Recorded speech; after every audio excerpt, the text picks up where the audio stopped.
Law enforcement calls it the Grandparent scheme. An ill-intentioned imposter calls up an unsuspecting elderly couple, scares them with a bogus story, and then scams them out of money. It happened to an Austin couple, and they wanted to tell their story as a warning for others. They wrote our tip line, so KXAN's David Scott and KXAN investigates. It started with a call to Bill and Suella Foster. Their grandson said he was in the Mexico City jail and needed money. Mama, this is Kelton. Well, I was, of course, thinking in my head, oh, he's being such a polite grandson. Only it wasn't their grandson. And by the way, sounded exactly like my grandson.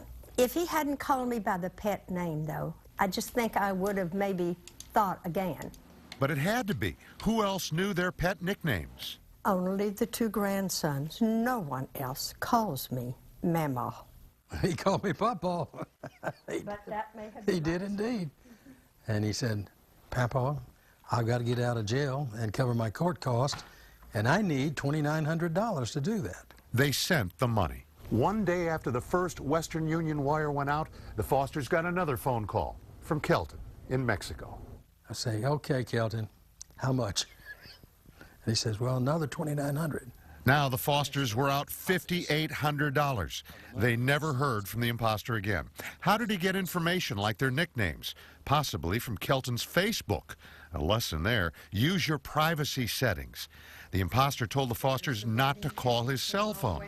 But when they figured out they had been had, they did. And they got the real Kelton at College Station. I said, Kelton?